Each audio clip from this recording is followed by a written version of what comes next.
Hi guys, this is Bill from Spencer1984.com with another update to the Days of Thunder City Chevrolet Lumina.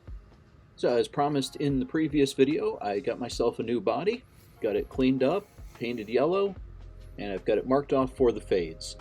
I've got it taped on the inside because I just want guides, not hard edges. So here and here on the rocker, and then topside here at the C pillar and the A pillar. And those are going to be my 4 anchor points. You can see it here on the box art, and you can see it here on the movie car. So the body is all prepared now, and I've got my airbrush all ready to go. Got the Model Car World neon green already loaded, ready to go.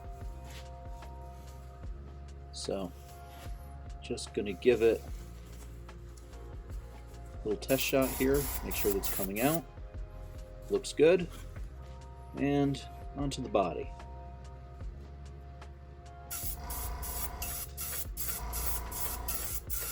As with any paint job, I'm going to build it up slowly. Don't want to try to get everything on at once. That's a surefire way to get too much paint on and start getting runs and other problems. And also I'm working around a camera, which I don't normally do. So apologies for this not being the smoothest application.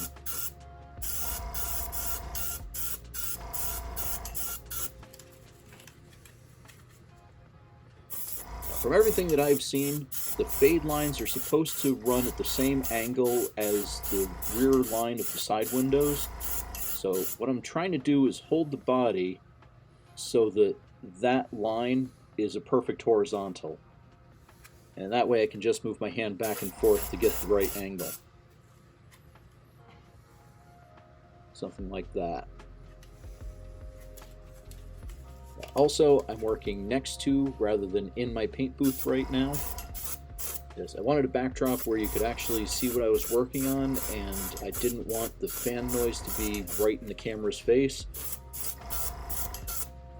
But I did make sure that this is all still properly ventilated. Don't screw around with that. Make sure that you've got good ventilation when you're working.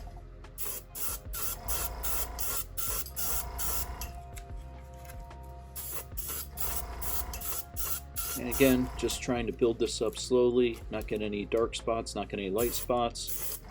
And that's especially fun around this front bumper, because there's a lot of character lines here. It's just asking for thin spots.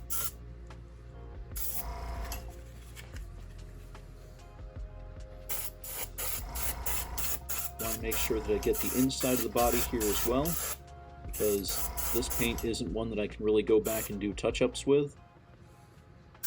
What I'm doing is trying to shoot to the opposite side, and that way it'll reduce the amount of overspray that I've got to deal with later on.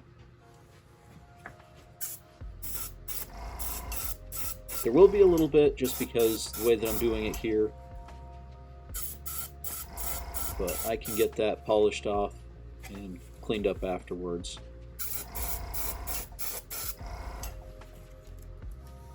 Yeah, that's starting to look like something now. Still pretty thin, but it's starting to look like something.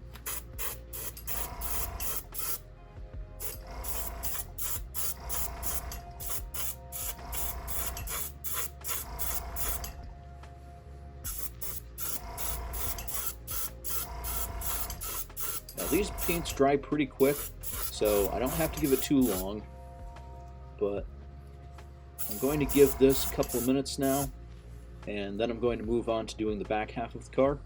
So I'll be right back with that.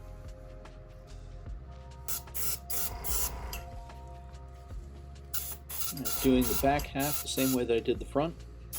Just building the paint up slowly and carefully.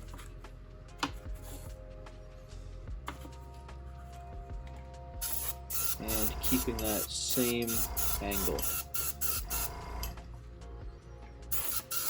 And again, going to make sure that I get the inside, bottom of the bumper, and this little license plate bracket.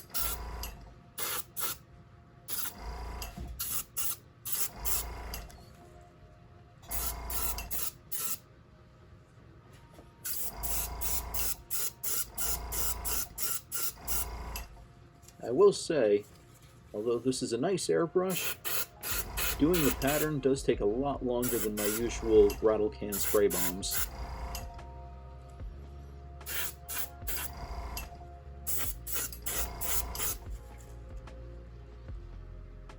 But that said, I can't really argue with the results.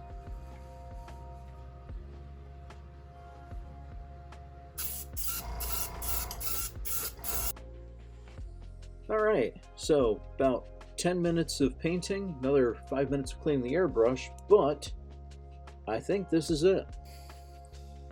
So, taking a look at it, it does not have a glossy finish, so I'm going to need to put a clear coat on it before I can apply any of the decals. But other than that, I think it's looking pretty good. Fade looks nice and clean. I don't have too much dust in it. Yeah, I'll call that a win. So I'll go ahead and get the clear and decals on the body. I will get the last of the details on the chassis here wrapped up.